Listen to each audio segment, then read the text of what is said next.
ورحمة الله وبركاته. نحمده ونصلي على رسول الكريم أما بعد. قال الله تعالى: أعوذ بالله من الشيطان الرجيم. بسم الله الرحمن الرحيم. وما أصابكم من مصيبة فبما كسبت أيديكم. محترم حکم صاحبات مشفق کرام اور میرے دینی میرے بھائیوں، آج میں سالہ انجمن میں جس موضوع کے تحت کچھ نظرشائی کرنا چاہتا ہوں وہ ہے مسلمانوں کی ذلت کے اسباب۔ سامعین کرام، آج ہم سب دیکھ رہے ہیں دنیا کے کونے کونے مسلمان قبیلوں خوار ہو رہے ہیں، کہیں ان کا خون بہایا جا رہا ہے، کہیں ان کے دین کا مذاق اڑایا جا رہا ہے اور عزت پامال کی جا رہی ہے۔ سوال یہ ہے کہ آخر وہ امت جو کبھی سردار عالم تھی آج محتاج اور مغلوب کیوں ہے؟ کیا اللہ کی نصرت ختم ہو گئی؟ کیا اللہ نے اپنا وعدہ بدل دیا ہے؟ نہیں میرے بھائیو، ہرگز نہیں۔ اللہ کی نصرت ختم نہیں ہوئی ہے اور نہ ہی اللہ نے اپنا وعدہ بدلا ہے، بلکہ ہم نے اللہ اور اس کے رسول کے بتائے ہوئے عادلانہ اور منصفانہ طریقے کو چھوڑ دیا ہے، قرآن و سنت پر عمل کرنا چھوڑ دیا ہے۔ دنیا کی محبت میں پڑھ کر ہم نے ایمان اور عمل صالح سے دوری اختیار کر لی ہے، قرآن و سنت سے منہ موڑ لیا ہے، امر بالمعروف والنہی عن المنکر کو چھوڑ دیا ہے۔ جب لوگ دین سے منہ موڑ لیتے ہیں تو اللہ تعالیٰ ان سے بے نیاز ہو جاتا ہے، جب مسلمان اللہ تعالیٰ سے بے نیاز ہو جاتا ہے پھر ان پر ذلت اور محرومی آ جاتی ہے۔ مسلمانوں پر جو ذلت اور کمزوری آئی ہے وہ ان کے اعمال کا نتیجہ ہے، جیسا کہ اللہ تعالیٰ کا ارشاد ہے: وَمَا أَصَابَكُم مِّن مُّصِيبَةٍ فَبِمَا كَسَبَتْ أَيْدِيكُمْ۔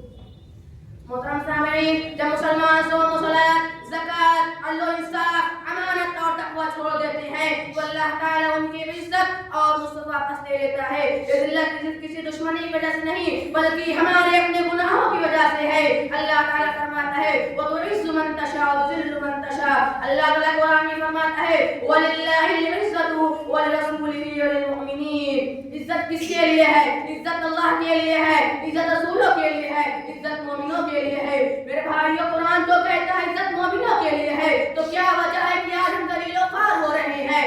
وجہ صاف ہے میرے بھائیوں، اللہ نے ایک کسوٹی اور معیار بنا رکھا ہے، جو اس معیار پر کھرا اترے گا عزت اسی کے لیے ہے اور وہ معیار ہے ایمان۔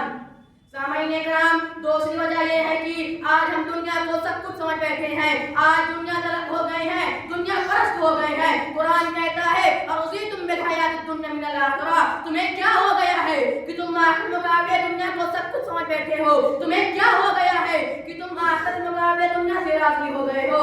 اللہ کے رسول صلی اللہ علیہ وسلم نے فرمایا: اے لوگو، وہ زمانہ قریب ہے جب امت کی ساری قومیں تمہارے اوپر ٹوٹ پڑیں گی جیسے کوئی بھوکا شخص کھانے پر ٹوٹ پڑتا ہے۔ صحابہ کرام نے کہا: کیا ہماری تعداد کم ہوگی؟ فرمایا: نہیں، اس وقت ہماری کثیر تعداد ہوگی۔ فرمایا: پھر کیا ہوگا؟ کہا: اللہ تعالیٰ تمہارے دشمنوں کے سینے سے تمہارا روح و دبدبا نکال دے گا اور وحنا بیماری پیدا کر دے گا۔ صحابہ نے کہا: وہ کیا ہے؟ کہا: حب الدنیا وراحت الموت۔ تم دنیا سے محبت کرنے لگو گے اور موت سے نفرت۔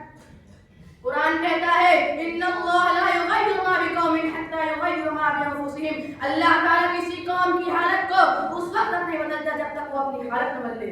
میرے بھائیو، قرآن مایوسی نہیں سکھاتا بلکہ امید اور نتیجے کا دروازہ کھولتا ہے۔ قرآن کہتا ہے: قل یا عبادی الذین اسرفوا علی انفسہم لا تقنطوا من رحمۃ اللہ۔ ہمیں لہٰذا ہمیں چاہیے ہمیں اجتماعی طور پر توبہ کریں، اپنے گناہوں سے رجوع کریں، تقویٰ، علم اور اتحاد زندہ کریں۔ جب ہم اصلاح کریں گے تو اللہ تعالیٰ اپنی عزت اور نصرت واپس عطا کرے گا۔ وہ اللہ جس نے بدر کے دن 1313 مسلمانوں کو ہزاروں پر غالب کر دیا تھا، آج بھی قادر ہے ہمیں غلبہ دینے پر، بشرط ہے کہ اپنے دلوں کو بدلیں۔ وَلَا تَهِنُوا وَلَا تَحْزَنُوا وَأَنْتُمُ الْأَعْلَوْنَ إِن كُنتُم مُّؤْمِنِينَ۔ وہ زمانے میں معزز مسلمان ہو کر اور مخاط ہوئے تاریخ قرآن ہو کر اب آخر میں اللہ تعالیٰ سے دعا کہ اللہ تعالیٰ ہمیں اصلاح کی توفیق دے کر رفعت و رفعت کرنے کے لیے ہماری توبہ کریں۔ آمین۔ تقبل یا رب العالمین۔ السلام علیکم۔